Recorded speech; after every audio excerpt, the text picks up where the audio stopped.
Hello, students. Let's begin the weekly talk of English. मुझे काफ़ी बच्चों के मैसेजेस आए हैं एंड इनफैक्ट कुछ बच्चों के फ़ोन भी आए थे कि ma'am you always speak about this concept of GST and you always speak about और आप हमेशा बच्चों को प्रमोट करती है समरी लिखने के लिए या जीएसटी बनाने के लिए। तो ये समरी कैसे लिखी जाती है और आप क्यों लिखने लगा रही हैं समरी बच्चों को, और ये जीएसटी क्यों बनाना पड़ता है and what exactly is the concept of GST. Why do you think is writing so important in English? Why do you need और why do make us write things? पढ़ लेने के बाद क्या समझना काफ़ी नहीं है? That's why my today's weekly talk is mainly focused on the what, why and how of GST. क्यों, कैसे और किस लिए बनाया जाता है जीएसटी, इसका इंग्लिश में कितना इम्पैक्ट है, इसका इंग्लिश पे कैसा असर होता है, और बैंकिंग क्या इंग्लिश के लिए क्या ये ज़रूरी है। तो ये सारे क्वेश्चंस के आंसर्स यहाँ पे आपको आज मिल जाएंगे। Okay, so let's begin. Summary या प्रिसीज राइटिंग किसे कहते हैं? सबसे पहले what is summary? Summary and precis are almost the same. आपको बता दूं, समरी इज नथिंग बट सारांश। सारांश जिसको आप हिंदी में कहते हैं, आपने ये स्कूल में 9th 10th में हिंदी मराठी में किया था, इफ़ यू रिमेंबर दिस। सारांश is always 1/3 of the passage का 1/3 हिस्सा। जब आप सिर्फ उसके मेन पॉइंट्स निकाल के लिखते हो तो उसको हम समरी कहते हैं। क्या समरी लिखना असेंशियल है? क्या समरी लिखना ज़रूरी है? यस, समरी लिखने से दो चीज़ें होती हैं। एक तो कुछ ऐसे कॉम्पिटिटिव एग्ज़ाम्स हैं, स्पेशली बैंकिंग है या स्टाफ सिलेक्शन बोलिए या रेलवे के कुछ है, या कुछ बच्चे मेरे पास आए थे regarding some we call this what, army के जो एग्ज़ाम्स होते हैं, उन आर्म फोर्सेस के एग्ज़ाम्स होते हैं, उसके लिए बच्चे मेरे पास आए थे कि मैम हमको प्रिसीज राइटिंग है। So precis writing is same as summary, तो ये वहाँ पे भी आपको काम आ जाता है। और समरी लिखने से आपकी कॉम्प्रीहेंशन कैपेसिटी बढ़ती है। Remember this always. How does it contribute in improving English? So I tell you again, I repeat the sentence again. The moment you start writing summary, your comprehension ability for that particular language increases. अब इसके पीछे कुछ थोड़ा सा science भी है, मैं आपको बता दूं। जनरली इंसान जो है लिखते समय अपनी मातृभाषा में ही सोचता है। ओके, सपोज मेरी मातृभाषा हिंदी है तो मैं हिंदी में सोचूंगी और जनरली लिखते समय मुझे हिंदी के ही शब्द याद आएंगे। सो बेसिकली जब आपको उस भाषा में, जिस भाषा को आप इम्प्रूव करना चाहते हो, उसमें अगर आपकी सोच बढ़ानी है तो उसमें आपको लिखना चाहिए। So means writing enhances your thinking in that particular language. अभी थॉट्स हमारे दिमाग में हिंदी में आते हैं, मराठी में आते हैं, जिसकी जो मातृभाषा है, मातृभाषा में थॉट्स आते हैं। फिर आप उसको इंग्लिश में आप ट्रांसलेट करते हो तो that takes lot of time, even in writing as well as in your speech. तो जब आप लिखते हो, जब आप कलम उठाते हो लिखने के लिए, आपके थॉट्स उस पर्टिकुलर भाषा में आने लगते हैं। That is the best thing that can enhance your language. That is the first scientific reason. Second, students, एक चीज़ कभी भी मैं हमेशा अपने क्लास में एग्जाम्पल भी देती हूँ और आज फिर से दूंगी। When I talk about literature, whom do I really respect? Which personality do I respect the most? Is it Shakespeare or is it Donald Trump? Your answer definitely would be Shakespeare. Why? Doesn't Mr. Trump speak good English? Then why is he not known for literature? Because he hasn't contributed anything in writing. So that's so true. भाषा उसी की अच्छी जिसकी कलम चलती है, तो कलम चलाना बहुत ज़रूरी है। इसीलिए जितने भी प्रोबेशनरी ऑफिसर के एग्ज़ाम्स हैं, पीओ के एग्ज़ाम्स हैं, इसका 3rd स्टेज उन्होंने डिस्क्रिप्टिव सेक्शन रखा है, where in you need to put down your thoughts to paper. When you need to put down your thoughts on paper, exactly आपको लिखना पड़ेगा। That's why it is definitely going to impact. How is it useful for banking exam? जैसे मैंने बताया कि कुछ exams में precedes writing होता है तो वहाँ इसका डायरेक्ट एप्लीकेशन आपको मिलेगा। बैंकिंग एग्जाम में इसका फ़ायदा आपको ये मिलता है कि आप जब समरी लिखते हो कोई पढ़ी हुई चीज़ की, आप कोई स्टोरी की समरी है, आप किसी आर्टिकल की समरी है, आप बुक रिव्यू लिख रहे हो, that is again a summary part of it. So when you write down the summary, that enhances your understanding, that increases your comprehension. How much time will it take to draw a perfect summary? इसका कोई time period नहीं है। तो ma'am फिर कैसे पता चलेगा कि हमने हमारी समरी जो बनाई है वो बराबर है या नहीं? इसका एक ही तरीका होता है, you just need to practice. For example, I still remember, and in fact you must have also gone through the same experience. जब आप पहली बार चपाती बनाते हो कभी गोल नहीं बनती है, थोड़ी सी कच्ची रह जाएगी, प्रॉपरली सेके नहीं जाती है, but then also people eat it, right? And what does people tell you कि बाबा तुम प्रैक्टिस करते रहो, गोल भी आएगी, अच्छी भी बनेगी. So basically there is nothing right and wrong in summary. It's all about practice that will make you perfect in summary. तो आप किसी को चेक नहीं भी करवाएंगे तब भी चलेगा, लेकिन आप जितना इसको प्रैक्टिस करेंगे उतना आपको बेनिफिट होगा.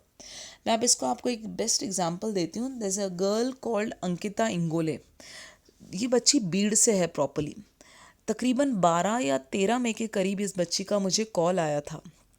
And she is not a student of SSA and she was like ma'am लेकिन मेरा सिर्फ इंग्लिश की वजह से रिजल्ट जाते हैं और मुझे इंग्लिश पे स्पेशली वर्कआउट करना है. So what can you help me, tell मी.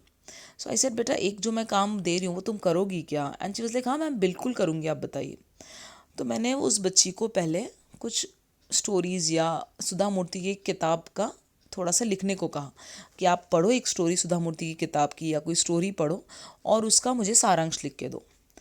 तो मुझे अच्छे से याद है जब मैंने उनको ये एक्टिविटी दी करने को तो वो बच्ची का मुझे काफ़ी बार कॉल आया, मॅम सारांश म्हणजे काय आणि कसं लिहायचं ते मला कळत नाही. चालेल, मी सांगितलं तुम्ही मराठीत लिहू शकता का, तुम मराठी में लिख सकती हो क्या बेटा, मराठी में लिख के दो, नो इश्यूज़. सो मैं अपने वीकली टॉक के साथ उस बच्ची का डे 1 का समरी आपको भेज रही हूँ जो बच्ची ने मराठी में लिखा था, और लेटेस्ट समरी मैं वो बच्ची का भेज रही हूँ जो 15 जून को मुझे आया है. और from that day consistently, except वो बच्ची बीच में कुछ 7-8 दिन बीमार थी तो अंकिता ने बीच में समरी नहीं लिखी. अदरवाइज फ्रॉम 12th और 13th May, I am not exactly remembering the date, mid May से लेके मिड जून तक उस बच्ची की कंसिस्टेंसी है in writing summary. And now she can narrate what she understands completely in English and beautifully she can narrate it. So this is the difference summary can make. Writing will enhance your comprehension skills in lesser time. For example एक बच्चा सिर्फ read कर रहा है बिना summary लिखे, बिना GST बनाए, बिना कलम को उठाए, तो उसको रीडिंग अंडरस्टैंडिंग को 6 महीने लगते हैं इम्प्रूवमेंट के लिए. और एक बच्चा जो समरी बना रहा है, जो GST बना रहा है और वो रीडिंग कर रहा है, तो उस बच्चे का काम कितने टाइम में हो जाएगा, 3 महीने में. ये काम करेगी आपका समरी और GST. ये सिर्फ आपकी रीडिंग अंडरस्टैंडिंग को जो नेचुरल प्रोसेस से टाइम लगता है वो आधा कर देगी. From where should I get the reading material to draw summary? Summary आप स्टोरी की बना सकते हैं, न्यूज़पेपर के आर्टिकल की बना सकते हैं, आप अगर कोई मैगजीन का आर्टिकल पढ़ रहे हैं तो उसकी बना सकते हैं, या डेली मॉर्निंग में जो 7:30 कुछ 2 आर्टिकल्स पोस्ट करती हूँ आप उसकी समरी बना सकते हैं. समरी म्हणजे सारांश. थोडक्यात सांगायचं की महत्त्वाची गोष्ट ऑथर काय सांगतो, ऑथर ने इस पैसेज में क्या इंपॉर्टेंट बातें बताई है, उसको आप अपने 3-4 लाइन्स में आधे इंग्लिश आधे हिंदी मराठी वर्ड्स में भी लिखा तो चलेगा, बट आपकी कलम चलनी चाहिए. That is the only point that enhances your comprehension. No other thing can boost up your comprehension other than the writing part. So now summary को मैंने इसलिए इतना बताया क्योंकि summary is a starting point. अगर आपको समरी लिखना जम रही है, आपको समरी लिखना आ रही है, तभी में आप जा सकते हैं GST के कॉन्सेप्ट पे. समरी को छोड़ के GST के कॉन्सेप्ट पे नहीं जाया जा सकता. समरी फिर से बताती हूँ, एब्स्ट्रैक्ट की आ सकती है, स्टोरी की आ सकती है, बुक की समरी हो सकती है, it can be anything. But GST का जो कॉन्सेप्ट मैं अब इंट्रोड्यूस करने जा रही हूँ अपने नेक्स्ट स्लाइड में. सो GST का कॉन्सेप्ट ऐसा है कि ये स्टोरी की नहीं बनता है. GST can not be made of story. तो फिर GST किसका बनाया जाता है? GST एब्स्ट्रैक्ट पैसेजेस का बनता है, जहाँ पे कॉन्सेप्ट है, जहाँ पे कोई आइडिया है, जहाँ पे कोई नरेशन है, बट स्टोरी का नहीं बनेगा. सो कॉन्सेप्ट ऑफ GST पे बात करते हैं. What G stands for? G stands for the general idea of the passage, S stands for the structure of the passage, and T stands for the tone of the passage. General idea of the passage means what exactly is the author trying to say. ऑथरला काय सांगायचं नेमकी, त्याला आपण म्हणतो general idea. Structure of the passage म्हणजे कसं सांगतोय, पहिल्या पॅरेग्राफमध्ये काय सांगतोय, मग दुसऱ्यामध्ये काय सांगतोय, मग तिसऱ्यामध्ये काय सांगतोय, अगोदर पास्ट सांगतोय की प्रेझेंट सांगतोय की फ्युचर सांगतोय, मग कन्क्लुजन देतो की काय देतो शेवटी.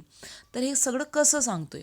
आणि टोन ऑफ द पॅसेजेस हे सगळं मला कशाला सांगतोय, कोणावर टीका करतो का, फक्त इन्फॉर्मेशन देतो का, काही सजेशन देतो का. So that is how it is to be framed. So I repeat again, GST means general idea of the passage. Structure of the passage and tone of the passage. इस concept को सही तरीके से आने में और मुझे चेक करने में बचा तकरीबन, मैं जीएसटी ही बच्चों को क्लास में 1 महीना पढ़ाती हूँ, क्योंकि सिंपल सी लॉजिक है ना, जब तुमको सामने वाला क्या बोल रहा है, ऑथर क्या बोल रहा है, वो समझ ही नहीं रहा है, तो तुम उसके क्वेश्चन का आंसर क्या दोगे? For example, there is a person standing in front of me and he speaking Chinese language, वो चाइनीज़ में बात कर रहा है मुझसे और मुझे वो लैंग्वेज आती ही नहीं है, तो मैं उसके सवाल का जवाब ही नहीं दे सकती हूँ। सिंपल एज दैट, जब आप एग्जाम में जाते हो, आरसी देखते हो, फिलर देखते हो, या कोई भी क्वेश्चन पैराजम्बल क्लोज टेस्ट देखते हो इंग्लिश में, अरे वो क्वेश्चन में वो क्या पूछ रहा है, वो क्वेश्चन ही आपको नहीं समझा, तो आप उसको आंसर दोगे किस बेसिस पे? तो the first point of any exam that you appear with respect to English is that you need to understand. Comprehend ही नहीं हो रहा है, समझ में नहीं आ रहा है, तो जवाब दोगे कैसे? And GST is one such thing which enhances your comprehension. It is all about what, how and why of the author. क्या बोल रहा है, कैसे बोल रहा है, और ये सब मुझे क्यों बता रहा है। अगर ये 3 सवालों के जवाब आप लिखो तो बढ़िया, अगर आप ना भी लिखो, खुद को ओरली भी बता दो, तब भी चलेगा। So this is the concept of GST which I can elaborate in the class and it takes time. इस कॉन्सेप्ट को ही मैं 1 महीना पढ़ाती हूँ। जिन बच्चों ने मेरी बैच की है वो जानते हैं कि बैच 3 महीने की होती है, तो मैं cloze test, para jumble, RC, filler, spot the error मैं 2 महीने में कवर करती हूँ। बट डे 1 से लेके पूरा 1 महीना, 8 दिन मैं समरी पे फोकस करती हूँ और बचे हुए 3 हफ्ते में जीएसटी पढ़ाती हूँ बच्चों को। और मैं reading sheet, if all my students out there would remember, एक रीडिंग मटेरियल शीट मैंने बनाई है, क्योंकि जब आपकी अंडरस्टैंडिंग एनहांस होगी तभी सारी चीज़ें वर्कआउट होगी। और एक चीज़ है बच्चों, अंडरस्टैंडिंग को एक चीज़ जो बहुत फास्ट मतलब बढ़ाती है, I can say that is vocabulary building. So basically this concept of GST, this concept of summary should go hand in hand with enhancing your vocabulary at the same time. क्योंकि जिस बच्चे को शब्द का अर्थ पता है, ऑटोमेटिकली उसकी speed और कॉम्प्रिहेंशन दोनों बढ़ जाते हैं रीडिंग के। सो ये दोनों चीज़ें हैंड इन हैंड चलनी चाहिए, writing, summary, drawing, GST as well as the vocabulary part. So let's further discuss about more on this GST concept. How does it help in improving English? Again, my answer is very simple. अगर आप GST बनाएंगे तो वो आपका comprehension बढ़ाएगा। Comprehension म्हणजे understanding, understanding म्हणजे समझने, और जो चीज़ आपको समझेगी आप उसका जवाब दे पाओगे। सो आपको जो चीज़ समझेगी ही नहीं, आप उसको क्या जवाब दोगे? Which areas of the language are improved? Yes, by drawing GST तुम सिर्फ कॉम्प्रीहेंशन ही इम्प्रूव नहीं करते हो, तुम अपनी वोकेबलरी भी इम्प्रूव करते हो, तुम अपने writing skills in English language भी इम्प्रूव करते हो, which actually helps in turn off writing ऐसे राइटिंग में भी ये बहुत मदद करता है। फॉर एग्जाम्पल, अब आप कहोगे मैडम वोकेबलरी कैसे? अब सपोज़ मैं कोई इकोनॉमिक का आर्टिकल पढ़ रही हूँ न्यूज़पेपर में और मुझे उसकी समरी लिखनी है, तो डेफिनेटली मेरे लिखने में फिस्कल डेफिसिट वर्ड आएगा या इकोनॉमी रिलेटेड वर्ड्स आएंगे। तो वो वर्ड्स अगर मेरे हाथ के नीचे से गुजर रहे हैं, तो दिमाग से गुजर रहे हैं, हाथ के नीचे से गुजर रहे हैं, मतलब वो वर्ड्स मुझे और अच्छे से याद रहेंगे। और कोशिश ये करें कि जब भी आप जीएसटी बनाएं, समरी बनाएं, तो हमेशा नई वोकेबलरी यूज़ करें। Don't go with the same words which you always put down, replace those old words with some new words.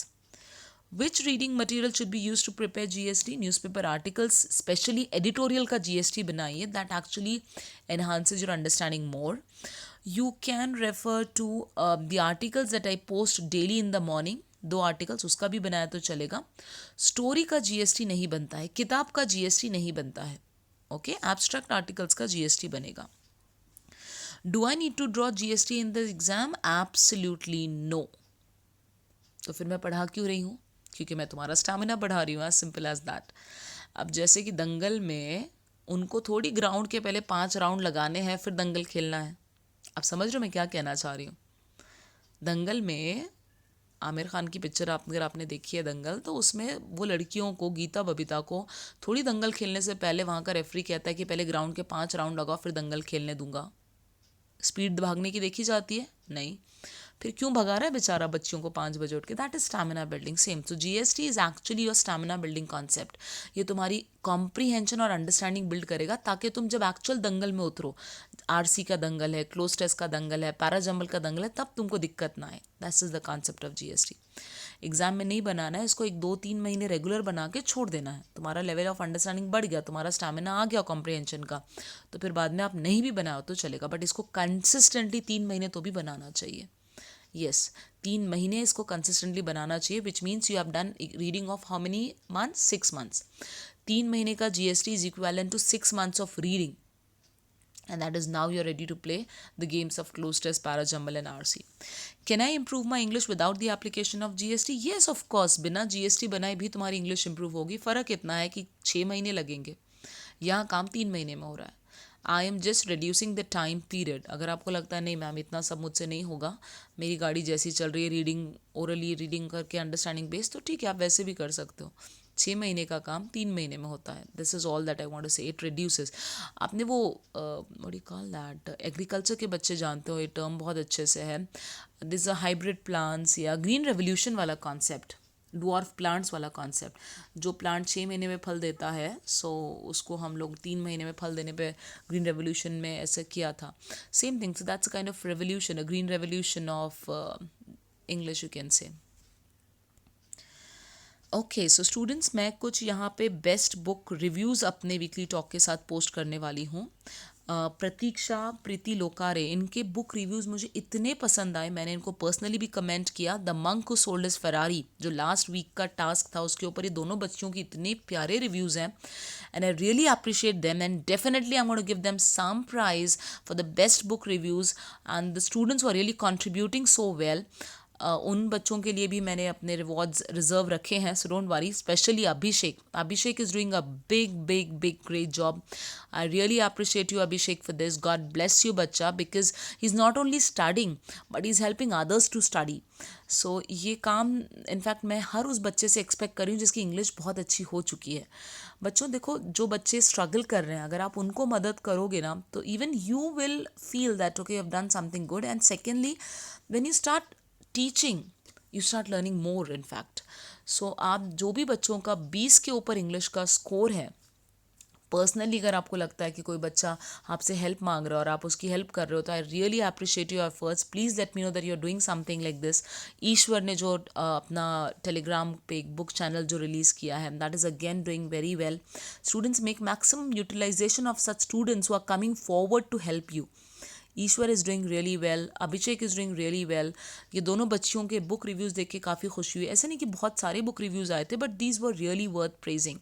और इन दोनों के बुक रिव्यूज़ मैं पोस्ट कर रही हूँ मेरे वीकली टॉक के साथ। I want everybody to check that out, how they have presented themselves.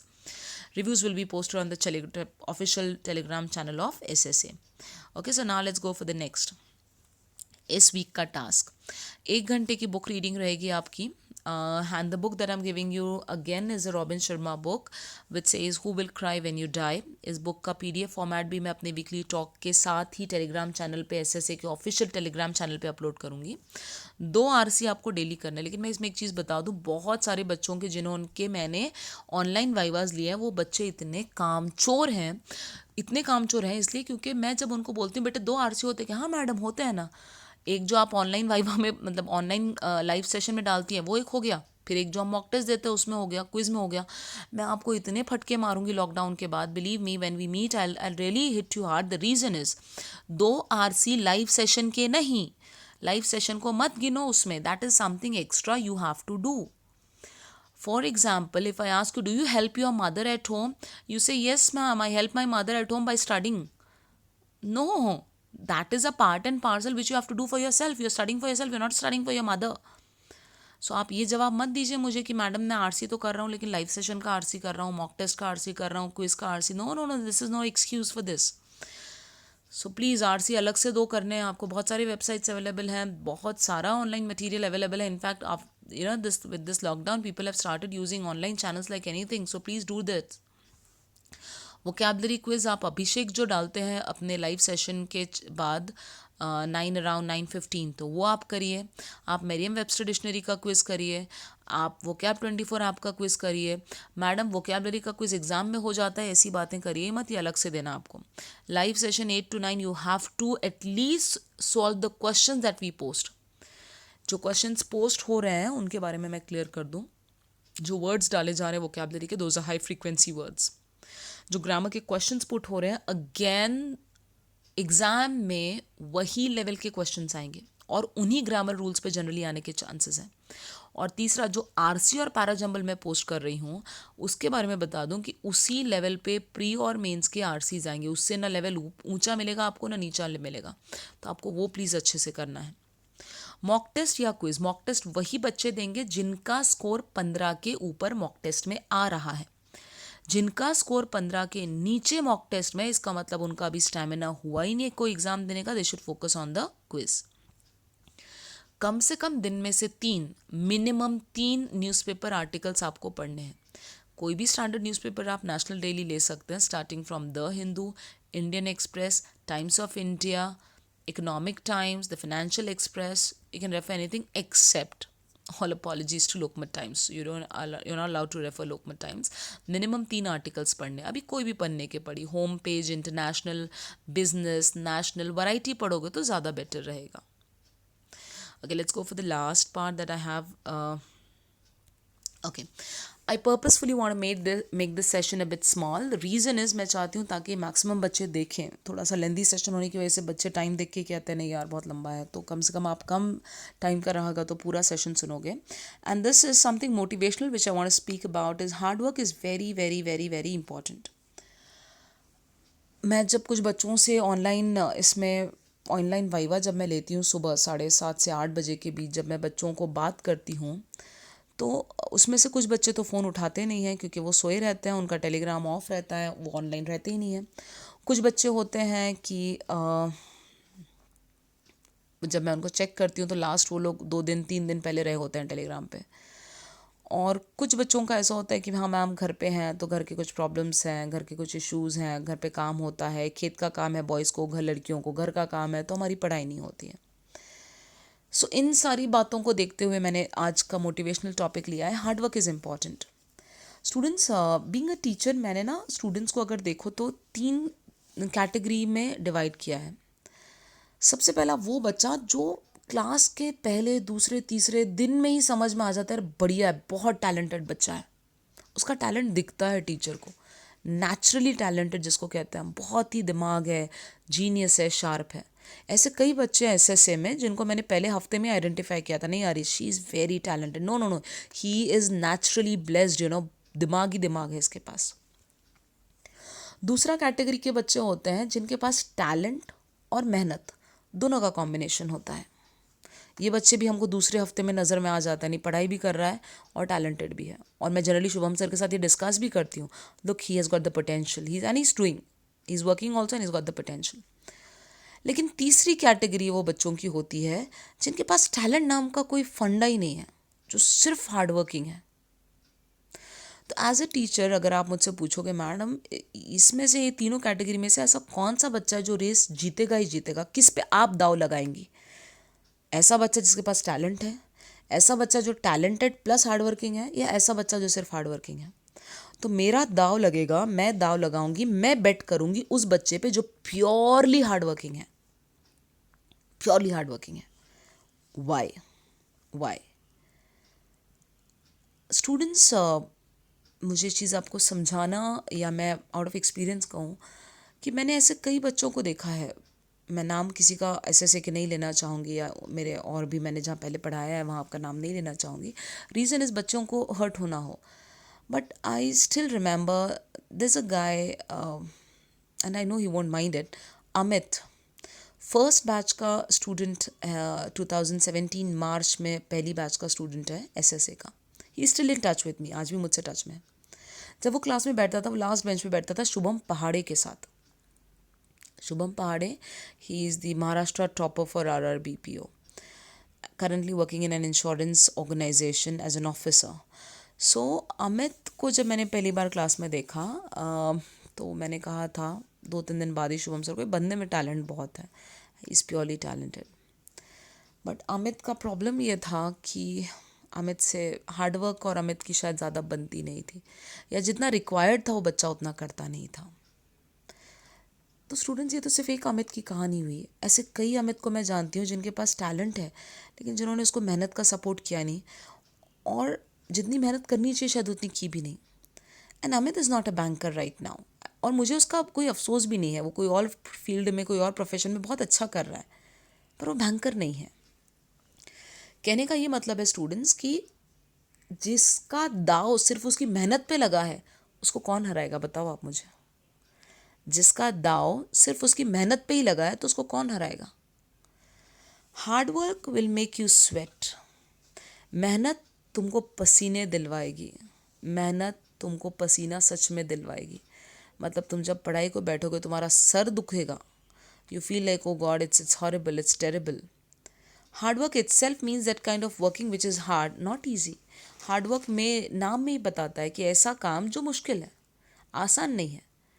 क्योंकि जब बात मैं करती हूँ समरी और जीएसटी की, तो बहुत सारे बच्चों का रिस्पॉन्स ही आता है, मॅडम कशाला करायचं, काय करायचं, बोटं दुखतात, डोकं दुखतोय, गलत जा रहे हो, गलत जा रहे हो। आप नहीं करोगे, मुश्किल हो जाएगी।